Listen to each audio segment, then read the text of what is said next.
1967 Mekong Delta. Army medical logs record riflemen reporting sick, not from wounds, but from skin that would not dry, feet that could no longer bear weight, fevers that returned week after week. One preventive medicine report noted, minor conditions became major losses during the rainy season. Men were still standing, but they were already being lost. Vietnam is remembered for sudden violence, for bullets, blasts, and evacuation helicopters. The records tell a quieter story. The longer a man stayed, the more time itself became the weapon. This is how disease, immersion, and exhaustion slowly stripped units, long before contact was made. By the middle years of the war, Army medical officers began recording a pattern that did not fit the popular image of Vietnam. The war most people remember is sudden. Gunfire, explosions, helicopters lifting wounded men out of jungle clearings. But the official medical histories describe something that worked on a slower timeline. In Vietnam, the longer a man stayed in country, the more his medical risk shifted away from sudden trauma and toward accumulation. Not one exposure, but many. Not one injury, but the same small damage repeated until the body stopped recovering. This mattered because units could appear fully manned on paper while quietly losing effectiveness in the field. Men were listed as present, but they were on light duty in aid stations or unable to move at full capacity. They were still counted. They were already compromised. The records describe skin disease as a leading source of this loss. In Vietnam's climate, minor skin problems did not resolve on their own. A scratch did not dry. A blister did not close. A rash did not fade. Instead, wet skin softened, cracked, and became infected. Preventive medicine surveys conducted during rainy months documented riflemen unable to wear boots or walk long distances.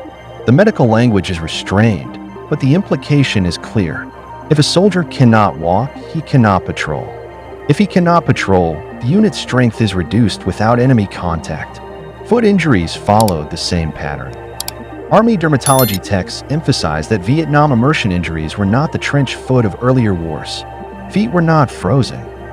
They were warm and constantly wet. Over time, this led to fungal infection, tissue breakdown, and secondary bacterial infection. The damage increased with duration. The longer a soldier remained in the field, the more likely these conditions became disabling rather than manageable. Hepatitis reveals how illness removed men quietly and for long periods.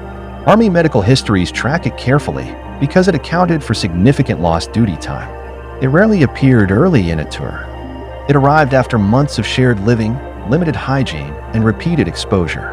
A soldier with hepatitis did not collapse suddenly. He weakened. He slowed.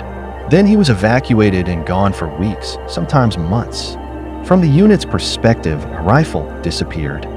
From the medical system's perspective, the loss was cumulative and predictable. Diarrheal disease and recurrent fevers completed the pattern. Admissions were frequent. Recovery was often temporary. Repeated illness reduced hydration, nutrition, and endurance. The records list these conditions not because they were dramatic, but because they were constant. What the medical histories show is not a collection of rare problems. They show a system under environmental pressure. Disease followed the seasons. Injury followed time. Vietnam did not only injure men suddenly, it wore them down methodically. That is why early theater reporting stressed that medical service was an army-wide responsibility. Prevention was not about comfort. It was about maintaining combat power. And that leads to the uncomfortable reality found in the records.